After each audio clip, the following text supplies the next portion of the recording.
कहानियों की दुनिया में आपका स्वागत है। तो आज एक और नई कहानी शुरू करते हैं आपके लिए। मेरा नाम अनन्या है और मैं जयपुर की गुलाबी गलियों में पली बड़ी हूँ। वहाँ की पुरानी हवेलियाँ की नक्काशी, बाज़ारों की चहल पहल और मानसून की फुहारों भी भीगा माहौल मेरे बचपन का हिस्सा है। लेकिन अब ये गलियाँ सिर्फ खामोशी देती है। मेरे सपने अब नई दीवारों में कैद नहीं बल्कि कहीं और उड़ान भर रहे हैं। 5 साल पहले मेरी शादी अर्जुन से हुई थी। शुरुआती दिन ऐसे थे जैसे कोई सपना जी रही हूँ। अर्जुन मेरे लिए गुलाबी गुलाब लाता, मेरी पसंदीदा इलायची वाला चाय बनाता और रात को आमेर किले की छत पर तारों के नीचे हम घंटों बातें करते। बारिश में भीगते हुए जब वो मुझे अपनी बाहों में खींचता, उसकी गर्म सांसें मेरे गालों को छूती और मेरे दिल की धड़कनें तेज हो जाती। उसकी हर मुस्कान मेरी दुनिया को रंग देती थी। लेकिन समय ने पलटी मारी। तीसरे साल में अर्जुन बदल गया। देर रात तक बाहर रहना, छोटी छोटी बातों पर चिढ़ना और मेरी बात उसे बोझ लगने लगी। एक रात गर्माहट बहस के बाद उसने कहा, अनन्या, मुझे नहीं लगता ये रिश्ता अब चल सकता है। तलाक का फैसला दिल तोड़ने वाला था। कोर्ट से बाहर निकलते वक्त मेरी आंखें नम थीं, पर मैंने पीछे मुड़कर नहीं देखा। लोग कहते हैं तलाक आज़ादी है, लेकिन मुझे लगा जैसे मेरी सारी दुनिया रेत की तरह फिसल गई। मोहल्ले की चाची ताइयाँ की फुसफुसाहट मेरे कानों तक पहुंचती। अरे, वही तलाकशुदा लड़की है ना। मैंने खुद को काम में डुबो लिया। सुबह से रात तक ऑफिस और घर पर सिर्फ सन्नाटा। फिर एक दिन ऑफिस से लौटते वक्त मेरी मुलाकात हुई आदित्य से। आदित्य मेरा पुराना कॉलेज दोस्त, जिसकी गहरी काली आंखों में वही पुराना जादू था। उसकी मुस्कान में एक गर्माहट थी जो मेरे ठंडे दिल को पिघला गई। हम जयपुर के एक छोटे से कैफे में कॉफ़ी पीने बैठे। घंटों बातें हुई और उसने मेरी आंखों में दर्द पढ़ लिया। धीरे से बोला, अनन्या, जिंदगी को एक और मौका दें। टूटा दिल भी फिर से मुस्कुरा सकता है। उसकी आवाज़ में एक जुनून था जो मेरे अंदर की खामोशी को तोड़ गया। हमारी मुलाकातें बढ़ने लगी।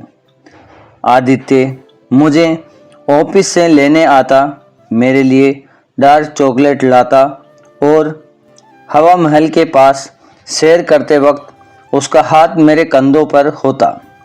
उसकी अंगुलियां मेरे बालों में फिसलती और हर छुअन मेरे अंदर की ठंडक को आग में बदल देती।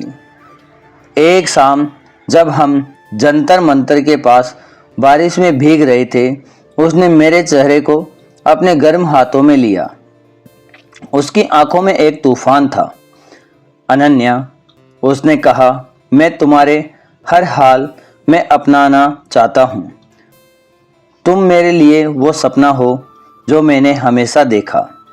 उसकी सांसें मेरे होठों के करीब थी और उस पल मैंने अपने सारे डर भुला दिए। उसने मुझे अपनी बाहों में खींच लिया और बारिश की बूंदों के बीच उसका चुम्बन मेरे होठों पर पड़ा। वह पल इतना गहरा था कि मेरे अंदर की सारी उदासी पिघल गई।